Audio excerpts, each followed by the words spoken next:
Hi guys, got a bit of a different kind of video for you all today, so it might go a little bit long, I'm not sure yet, just depends. It's actually the 12th or 13th time I've tried to make this video. It's feeling cursed at the moment, but I've got over all of the software issues and the computer broke, past that now hopefully, and then interruptions with the dogs and thunder and stuff, so hopefully this one's gonna stick. So, I'm going to try and talk about the state of the meta at the moment for X-Wing and just ask the question, is it stale? I'm going to try and give a balanced perspective on it. I'll obviously be tinted by my own opinions, but I'll do my best to present both sides and let you make up your own minds after the video. So the first thing I think it's important to talk about is that I'm going to chat about the term meta in two different ways. I'm going to use some metadata of the regionals results from 2016 that have been provided to me by Major Juggler, Bob Brando, so thanks Bob, I really appreciate it. It's got a nice graph that he's letting me use for this video, so I'll bring that up shortly. And I'm going to look at the metadata with a way of cut appearance and relative performance post-cut. So how often things are making the cut and then how often they win after they've made the cut. So it's going to be a little bit interesting look at hard data, which can't really argue with. It's the facts of the regionals metadata. It is what it is. And then the other way I'm going to talk about the meta is my personal feelings on it and what I try to account for when I'm building a list, which it's obviously the use of metadata is how you try and form your list and stuff like that. And it's easy to misconstrue the term, and people have different thoughts on what it actually means and stuff like that. But those are two ways I'm going to talk about it. With the first one being this graph that Bob's given me. So let's pull that up for you all. So as you can see, we have the two axes, the relative performance post-cut and the cut appearance, and it is weighted by attendance of the event. So winning a bigger regional with a list has more say on this graph than if you win a 20-person regional. So there is that to take into account as well. It should hopefully help give a more balanced view of the data. You don't get someone pitching up with something new, taking out a smaller event, having just as much say as someone winning a 150 player regional. So the big thing really that immediately stands out are the outliers in both columns. So obviously we're going to look at cut appearance first, and I'll give you my thoughts on that. So the appearance in the cut only goes up to 24%, and that is giving the highest percentage to pulp aces at 22.4% of cut appearances that we have data for are by Palpatine aces. And this is one of the things where me and Bob tend to disagree on. Well, not so much disagree on. It's just Bob hasn't put the time in yet, and it's not my graph, so I'm not going to do it. But the breakdown of pulp aces, this includes a Whisper and Inquisitor Palpatine. It includes the Imperial A-holes list. It includes the original Vader Fell Palpatine. It doesn't matter whether you've got your Kagi, an Omicron group. It's all pulp aces, which is fine. It's a fair assumption as long as you accept that that is one of the reasons why it's so high, is because of the lack of breakdown compared to some of the other lists that we have. For example, when we come to it, Dengaroo, which is all the way up here, was broken off from Punishing One, because Punishing One was originally a little bit higher, but included the stats for Dengaroo. So it wasn't until Bob picked out the fact that a Dengaroo archetype was becoming more and more popular, but he split that off from metadata, and then suddenly you get the break. So I think it would be interesting to see which variations of Palpaces are doing well compared to others and things like that, but that'll be a time for a future show probably. The next biggest appearance in the cut would be triple scouts. So that doesn't matter what they've got, as long as there's 3 scouts on the table, whether it be a bumpmaster and 2 torpedoes or the full-on wolf pack of just 3 torpedo boats. It's all lumped into that one. And now making the cut, 12% of the cuts are triple scouts. So a good chunk there. It's worth noting that Palpaces are obviously almost 10% more than triple scouts.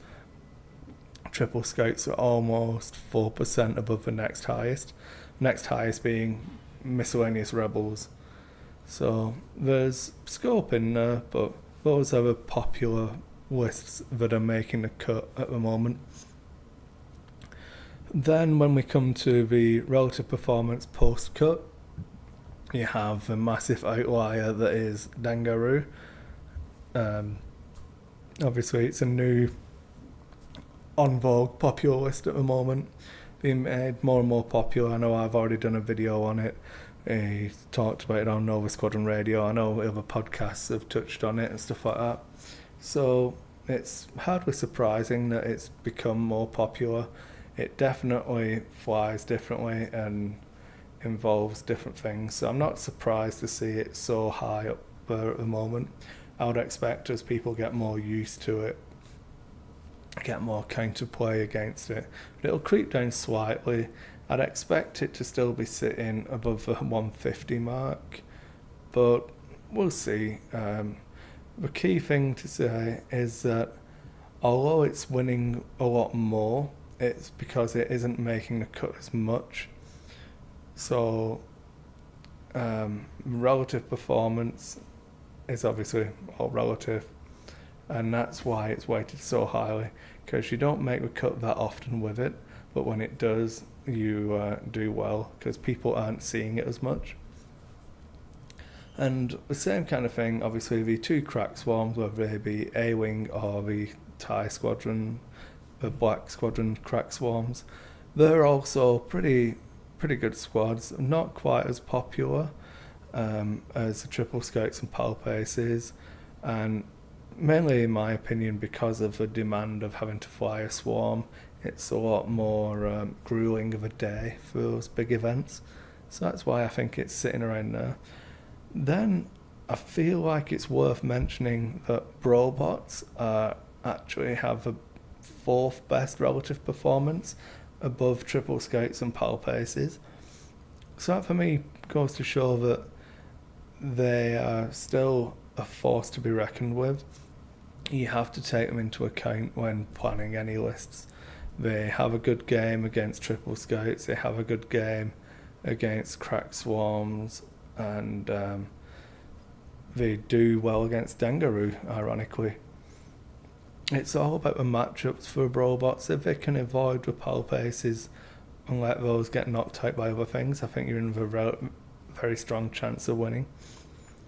So looking at this data, I feel like I can come in and say that, in my opinion, the meta doesn't look that stale to me. I mean, you've got outliers where obviously Palpaces are up there a lot.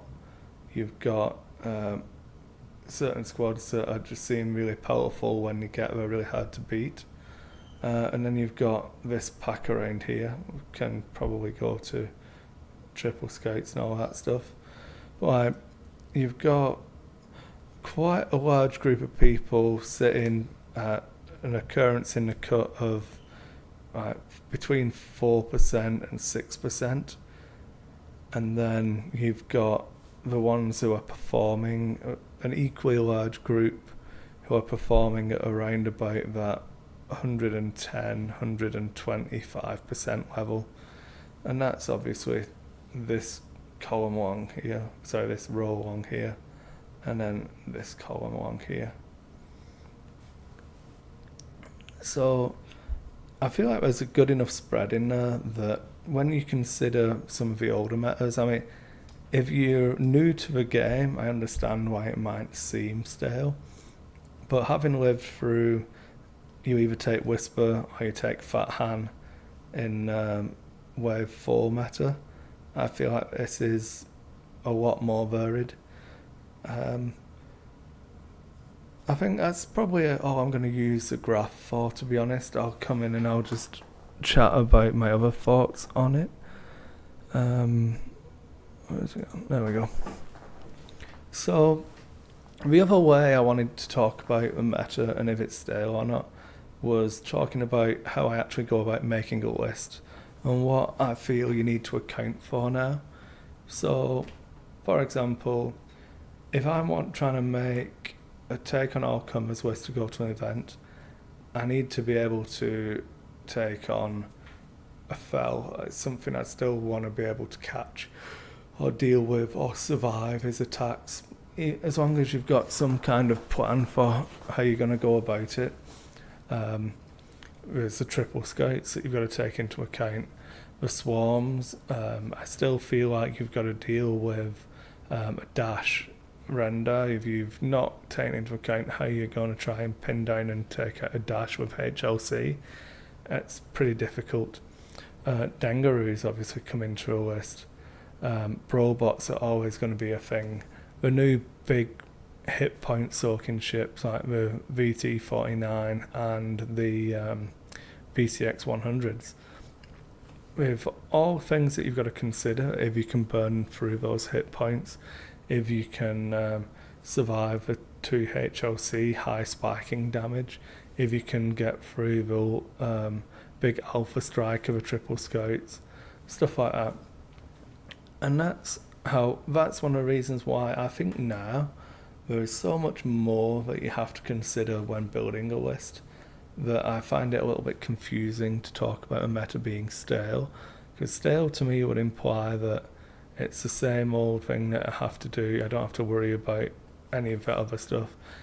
But that's just me. I think the more important question then, is the meta stale, would be one bringing in talk of power creep, maybe the fixes that we're trying to do and the obsolete ships, and if that's a healthy state for a game to be in.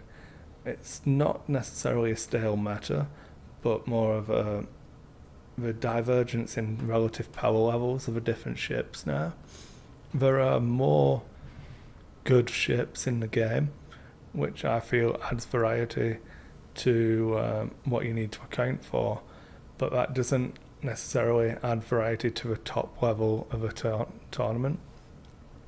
Cards like Palpatine, for example, being extremely strong, the Manaru interaction obviously currently being abused by Dengar, but there's still scope for other ships to come in there and abuse that. The spammability, that's not a word, but the ability to spam crack shot on the swarms now is really, really strong. All that kind of stuff is a level above where the game was created. For me, an X-Wing firing a 3 dice primary with a focus token isn't the average attack anymore. That just doesn't cut it in the game. If you're basing your list around being able to roll 3 dice with a focus token, unfortunately you're probably not going to be coming out on top of most exchanges. If you can't even negate damage or negate someone's token usage, massively modify your own attack dice to be getting between 4 and 5 hits. I mean, heck, I've done a video with a Miranda firing a 7 dice advanced proton torpedo shot with massive modifications. That's completely out there, but that's the level of attack we need to be looking at now. The 4 or 5 dice attacks is where it needs to be with the modifiers, and I don't necessarily feel like that's a bad thing. It would be nice for stuff to get caught up. I know that Alex and Frank have spoke about in interviews before but they don't necessarily use a living card game or collectible card game mentality of you have to have bad cards to make the good cards good. They would like everything to be viable. But I feel like they accept that they have hits and misses, and as the game evolves, it's naturally going to lean towards something being more powerful. And no one wants a ship to come out ever again that is the Seek, for example. I feel like it was massively out of whack when it was released, that it just didn't and still doesn't perform where it needs to be. Hopefully something will happen, I don't know, it just needs to be better. The Star Viper needs to be better. The T65 needs some more help. But if you go too far, T65 is a separate one, but you can always come back and buff something. Once something's come out that it's too strong, that then raises the bar to a new level. If the bar's here, you can creep stuff up towards it. But for example, Palpatine comes out and bang, this is now the level of the card, of power that the card needs to have. And I remember when it was previewed and we spoke about it, and people didn't think Palpatine was going to be a thing. Can you imagine a time when people in the community were actively saying Palpatine's overcosted, he's not going to see play, 2 crew slots is too many, 8 points is too high, well, he only lets you modify 1 dice, it's just not good enough. And then that actually getting thrown into it. So people didn't see it when it came out, and now it's up here. And if you bring out something that's on a level with it, that's fine. If you slightly go above, then you've got that effect of having to pull even more stuff up with you. I feel like that's why the design space is really hard at the moment. Do you want a game where realistically, if you make T65s as powerful as the Palpatine card, the game then starts to become irrelevant, because a T65 is a jouster and involves just rolling a red dice at someone before they remove you because of your green dice and hull ratios. And that, for me, I don't want to play Yahtzee. I'm quite happy that it needs a buff, but you can't go above levels with different things. I'm in no way defending the Palpatine card specifically, that I do think that the interaction is too good with other things. I've got some ideas. Maybe I'll do an episode just on Palpatine one day and what ideas I've got for fixing him. But I feel like that's more of a problem than the actual meta itself. That obviously Palpatine helps define the meta in that he raised the bar of what is acceptable. So whilst the bottom has been cut off, removing a lot more ships from viability, I feel like what we're left with is still more varied than what we've had before. So that's why I think that the meta's not necessarily stale. I feel like there's enough variety that the game's still interesting. Are we heading towards a state where X-Wing is no longer healthy? That's a different question.